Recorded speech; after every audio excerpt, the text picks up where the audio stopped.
যদিও আমি শুটকি মাছ তেমন একটা খাই না, তবে আমার পছন্দ মতো যদি তরকারিগুলো রান্না করা হয় তাহলে আবার আমি না খেয়েও থাকতে পারি না। তো তেমনই একটা তরকারি আজকে আমাদের বাড়িতে রান্না হয়েছে, সেটা হচ্ছে হাঙর মাছ দিয়ে কচু তরকারি। এখানে যে কচুগুলো আমরা নিয়েছি সেগুলোকে হচ্ছে আমরা চাকমারা গুড়ি হজু বলি। কচুর সাথে নিয়েছি শুকনো লাল মরিচ আর শুকনো হাঙর মাছ। এখান থেকে শুকনো হাঙর মাছগুলো আমরা সেদ্ধ করে নিব, আর কচুগুলো আমরা কাঁচা রেখেই তার বাকলগুলো ছাড়িয়ে রান্না করব। মন চাইলে কিন্তু কচুগুলাও সেদ্ধ করে রান্না করা যায়, তো আমরা এখানে সেটা করছি না। আমরা এখানে শুধুমাত্র শুকনো হাঙর মাছগুলো সেদ্ধ করছি। আমাদের মাছগুলো সেদ্ধ হয়ে গেলে আমরা পরিষ্কার পানি দিয়ে ভালো করে বারবার ধুয়ে নিব, কারণ হচ্ছে এই মাছগুলো অনেক বেশি নোংরা, যার জন্য হচ্ছে বারবার ধুতে হয়। আর এই তো আমাদের মাছগুলো একদম পরিষ্কার করে ধোয়া হয়ে গেছে, আর আমরা কেটেও নিয়েছি। আর মাছগুলো সেদ্ধ করার ফাঁকে আমরা এখানে কচুগুলার বাকল ছাড়িয়ে কচুগুলো আমরা সুন্দর করে কেটে নিয়েছি। তোমরা দেখতে পাচ্ছ আমরা এখানে একদম ছোট ছোট পিস করে কচুগুলা কেটে নিয়েছি। এখন তেল গরমে দিয়ে দিচ্ছি, মশলাগুলো এখানে আমরা কষিয়ে নিব। প্রথমেই দিয়ে দিলাম পেঁয়াজ কুচি, তার উপরে দিয়ে দিলাম হাঙর মাছগুলো, আর দিয়ে দিলাম পরিমাণ মতো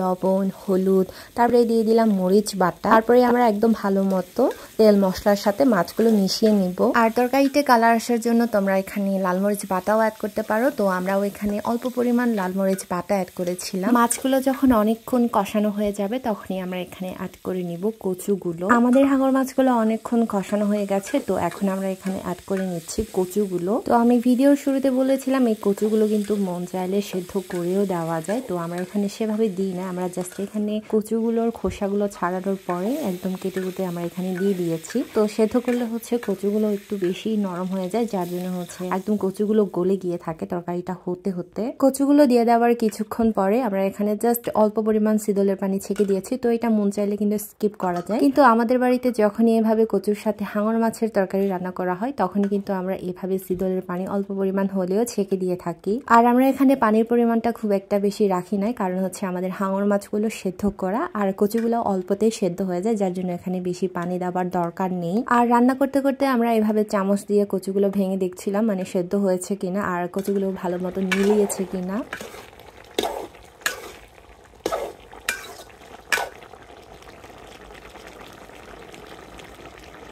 কচুগুলো অলমোস্ট মিলিয়ে গেছে, এখানে শুধু ঝোলটা আর একটু শুকিয়ে গেলে আমরা তরকারিটা নামিয়ে নিব।